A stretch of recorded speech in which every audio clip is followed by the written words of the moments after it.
ازيكم يا عشاق الحكاية الغامضة؟ انتوا مستعدين لرحلة جديدة في دهاليز الحوادث الحقيقية؟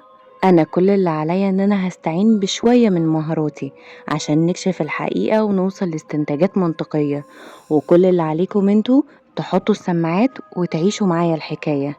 بس قبل ما نبدأ اعملوا لايك وشير للفيديو وفعلوا علامة الجرس. تخيل كده تبقى نايم ومفيش حد معاك في الأوضة، وفجأة تلاقي حركة جنبك أكن حد نايم جنبك، أو حتى عايش في بيت فيه أكتر من دور، وفي دور فيهم محدش بيطلعه ومقفول، وتسمع صوت حد من عندك في البيت جاي من الدور ده مع إن محدش بيطلعه والدور ده مقفول. وأول ما تطلع تدور عليه ما تلاقيش فيه أي حد ولا أكن أي حد دخله، ولما ترجع البيت تاني تلاقي الشخص اللي انت كنت بتدور عليه موجود في مكانه وما اتحركش وما بيعملش حاجة. هتعمل ايه؟ بتبتدي الحكاية في سوريا، في دمشق بالتحديد، في بيت الأبرش، أو زي ما بيتقال عليه بيت الجسر الأبيض، وده محدش سكن فيه أكتر من شهر. اتحكى قصص كتير عن البيت ده بالتحديد إن هو مسكون بالأشباح والجن، فهل القصص دي حقيقية ولا مجرد حكايات وهمية وخلاص؟ البيت ده ملك العيلة اسمها عيلة الأبرش في دمشق. وصلت شهرة البيت ده بالتحديد مش بس وسط سكان المنطقة، لأ وسط سكان سوريا كلها. واكتر حكاية مشهورة عن البيت ده ان البيت قبل ما يتبني كان فيه مقبرة لولي اسمه خالد الأبرش، وان عياله واحفاده بنى البيت فوق مقبرته بالظبط، ومع البنا والحفر مية الصرف الصحي مرت من فوق القبر الولي ده. فطبعا الولي ده اتضايق واقسم ان هي هتحل لعنة على البيت وعلى اي حد هيسكنه. واكتر حاجة مخلية الناس تصدق الرواية دي ان المنطقة دي بالتحديد مليانة قبور كتير لأولياء الله الصالحين. المهم ان البيت ده وهو بيتبني مات فيه 13 عامل من اللي كانوا شغالين فيه، وكانوا بيموتوا بطرق مختلفة، اللي كان بيقع من على السقالة، واللي كان بيلاقوه واقع لوحده ميت فجأة. والعمال كانوا بيحكوا لبعض ان هما دايما وهم واقفين على السقالة دايما بيحسوا ان في حد بيزقهم من فوق، وفي اللي كان بيقول ان هو بيحس بنفس حد وراه رغم ان ما بيبقاش في حد وراهم اصلا. فالعمال قرروا ان هم ينجزوا شغلهم عشان يخلصوا من البيت ده ويمشوا لانهم مش عايزين يخسروا حياتهم زي زمايلهم.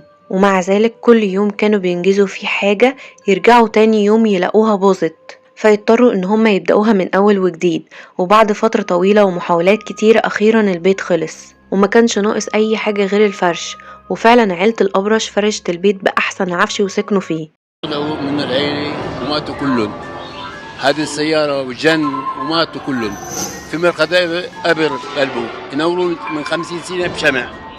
صاحبين بيت أبرش أمريكا ورثي ما بدهم يبيعوه، وقعد 12 واحد ماتوا من فوق بناي.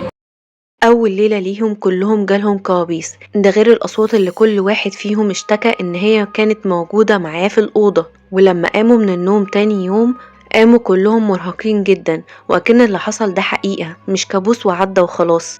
بس قالوا يمكن عشان هو بيت جديد وهم لسه ما تعودوش عليه، فهم حاسين برهبة البيت الجديد.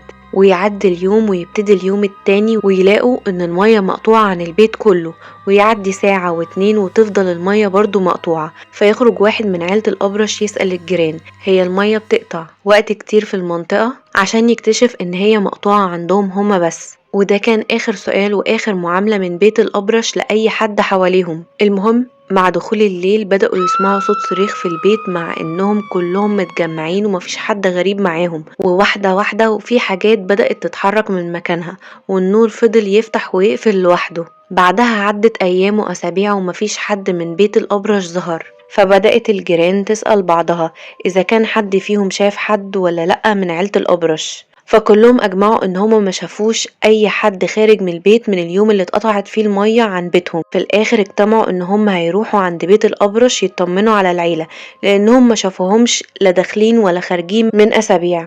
اتجمعوا فعلا وراحوا لحد باب البيت، وكلهم كان عندهم إحساس بالخوف إن هما يخطوا خطوة كمان لباب البيت، لحد ما في واحد من الجيران قوى قلبه وقرر إن هو يتقدم خطوة ويخبط على باب البيت عشان يلاقوا ان باب البيت اصلا مفتوح. سموا الله ودخلوا لقوا ان كل ابواب البيت مفتوحة، مفيش ولا باب مقفول. وكمان الشبابيك مفتوحة وكل حاجة موجودة زي ما هي، ولا أكن كان في حد موجود من دقايق في البيت.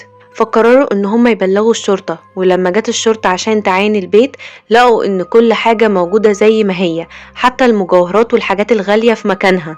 معنى كده ان مفيش اي جريمة ولا حتى شبهة جنائية. لكن بالمعاينة لقوا دفتر لواحد من افراد العيلة، وكان مكتوب فيها مذكراته والتفاصيل اللي احنا قلنا عليها من شوية، ان هم في الليلة الاولى حلموا بكوابيس، وتاني حاجة ان المية اتقطعت. واكتر حاجة كانت غريبة اخر ورقة كانت مكتوبة في الدفتر، لان كان مكتوب فيها 3 جمل اغرب من بعض. الليلة الاولى كل حاجة مخيفة، وفي الليلة التانية كل حاجة مضحكة، انما في الليلة التالتة ماما ما بتتكلمش ولا بترد عليا ولا حتى على حد فينا. طول اليوم ما بتردش مهما نادينا عليها، وبابا قاعد طول النهار بياكل، وكل ما نتكلم معاه برضو مش بيرد علينا. فضلنا نشاورله ما اتحركش ولا حتى رمش، اكننا مش موجودين قدامه. فضل بياكل وبس. طبعا وهما بيقروا الكلام ده الكل كان في صدمة، والشرطة حاولت تدور بعدها على عيلة الأبرش في كل مكان لكن ما ظهروش. فالبيت اتقفل وفضل سنين محدش بيدخله. وبعد سنين ظهر ورثة من بعيد قرروا ان هما ينظفوا البيت ويأجروه بسعر رخيص. فعلا في وقت قصير زوجين قرروا ان هما يروحوا يأجروا البيت بسبب انه سعره رخيص جدا على المكان الراقي اللي موجود فيه البيت. وأول يوم ليهم ناموا على طول، بس بعد نص الليل الزوجة صحيت عشان كانت عطشانة، فراحت عشان تشرب.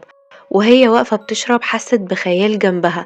فضلت خايفة تبص وراها، لكن جمعت نفسها وبصت لقيتها والدتها، فاطمنت للحظة.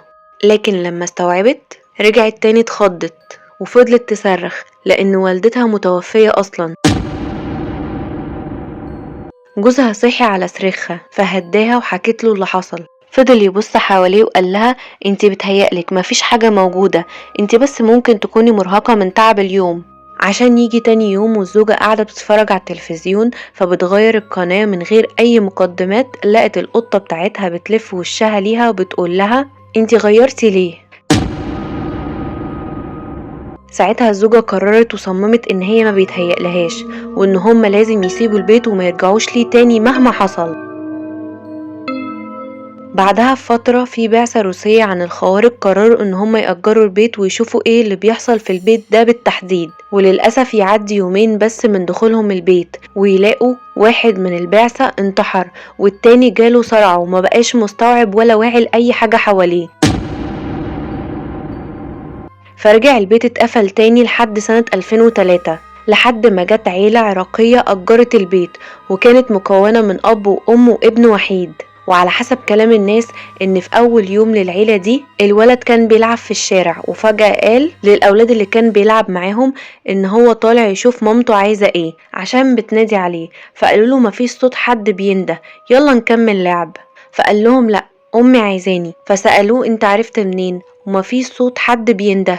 قال لهم ان امي لما بتكون عايزاني اطلع لها بتفضل تفتح وتقفل نور البيت، وبتعمل كده من ايام ما كنا في بيتنا القديم عشان اعرف ان هي عايزاني بدل ما تفضل تنده عليا وما اسمعهاش. وفعلا الولد دخل البيت بس ما خرجش منه تاني، لان الام اصلا ما كانتش في البيت، كانت في السوق. واول ما رجعت لقت الولد واقع في الارض ميت. الأب والأم طبعا سابوا البيت وما رجعوش حتى للمنطقة تاني. وبسبب الحوادث الكتير اللي كانت بتحصل أهل المنطقة جابوا شيخ عشان هم كمان ما يطلوش من الأذى ده.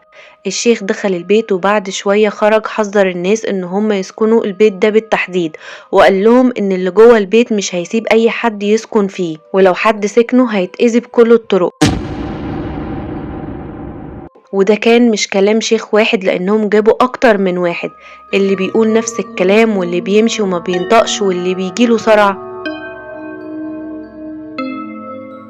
ويعدي وقت تاني، وبعد فترة جه دكتور ومعاه مراته واولاده الاتنين عشان يسكنوا البيت. وقبل ما يسكن كان الناس اللي حوالين البيت حذروه وعرفوه ايه اللي بيحصل في البيت ده وكلام الشيوخ. فالدكتور قال لهم ان كل اللي بيتحكي ده مجرد خرافات، وانما اللي حصل ده مجرد صدفة مش اكتر. وفعلا سكن الدكتور هو وعيلته في البيت، وتكون العيلة الوحيدة اللي قعدت لمدة شهر في البيت. لدرجة ان الناس كانت قربت تصدق ان البيت مفيهوش اي حاجة وكل ده صدفة مش اكتر زي ما هو قال، عشان يتفاجئوا في اليوم ال30 ان هو بيلم حاجته وماشي هو وعيلته.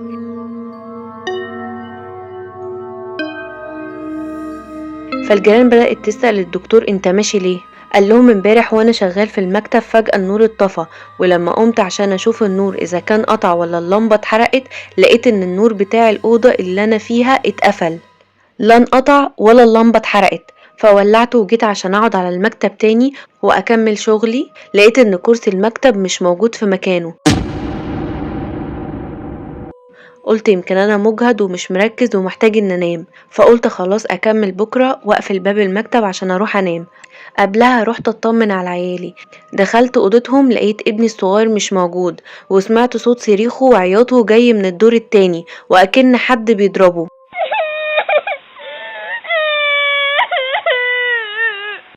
استغربت ايه اللي طلعه فوق لاننا مش بنستخدم الدور ده من وقت ما جينا ولا حتى وضبناه.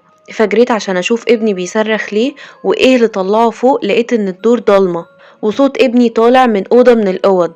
رحت ناحيه الاوضه وحاولت افتحها، معرفتش، اكن في حاجه من جوه الباب بتزق عكسي. وبعد محاولات كتيره الباب اتفتح ودخلت الاوضه لقيتها زي ما هي ولا اكن حد جه جنبها، وابني مش موجود جواها، بس لقيت ورقة على الحيطة مكتوب فيها الرحيل أو الموت. نزلت تاني أجري عشان أطمن على ابني وأدور عليه، لقيته نايم في سريره عادي وأكن مفيش أي حاجة حصلت ولا حتى اتحرك من مكانه. قلت يبقى أنا من الإرهاق وتعب الشغل بيتهيألي حاجات غريبة. دخلت نمت، وتاني يوم الصبح اللي هو النهاردة لقيت على جسم ابني علامات وخرابيش كتيرة، ولما سألته ايه اللي حصل فيك ده لقيته بيقولي ان هو مش عارف ولا فاكر ايه اللي حصل وده حصل ازاي اصلا، وان امبارح ما كانش فيه اي حاجة من الحاجات دي. فهو قرر ان هو يشتري حياته وحياة عياله ويمشي من البيت ده، وتعدي فترة تاني ويجي بعدها 3 مدرسات يسكنوا، وللأسف كالعادة ما سمعوش طبعا كلام الجيران بسبب قلة الإيجار، وانتهى حالهم اللي كانت سنانها بتقع واللي كان بيجيلها نزيف، فاضطروا ان هم طبعا يمشوا ويسيبوا البيت. في قصص وحكايات كتيرة عن بيت الأبرش، والجيران بتقول إن من وقت للتاني بتشوف واحد واقف في البلكونة بيضحك بصوت عالي والنور بيفضل ينور ويطفي لوحده، مع إن مفيش حد بيبقى مأجر البيت في الوقت ده. المكان فضل تساؤل لناس كتيرة قوي، لدرجة إن في فيلم اتعمل عن البيت. ولو جيتوا سألتوا الجيران والناس اللي حوالين البيت هل الكلام والحكايات دي حقيقة ولا لأ، هتلاقي واحد من الجيران قال ان كل اللي بيتقال ده اختراعات وخرافات، وان البيت مهجور من مدة، وان في حد بيجي كل شهر بينظف البيت ويمشي، وان مفيش حد لا اتضرب ولا مات في البيت. وقال واحد صاحب محل جنب البيت وهو بيضحك ان البيت بقى دلوقتي مزار سياحي، وان بسبب البيت حالهم وشغلهم بقى يمشي، لان في ناس كتيرة قوي بتيجي من اماكن بعيدة عشان تشوف البيت ده بالتحديد. وفي دكتور اسمه حكيم عيادته ورا بيت الأبرش قال عيادتي في المكان ده بقالها 20 سنة، لا عمري شفت ولا سمعت أي حاجة مش طبيعية.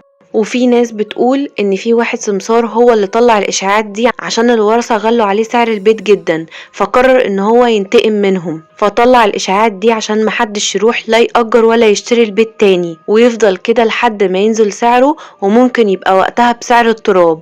وظهر واحد من عيلة الأبرش وقال إن ولاد عمه مش حابين إن هما يبيع البيت لأن هو ليه قيمة كبيرة قوي عندهم، وإن اللي بيتحكي ده حاجة مش منطقية خالص للعقل، وإن الهدف من اللي بيتقال ده إن سعر القصر يقل جدا، وإن هو في طفولته كان بيروح القصر عادي.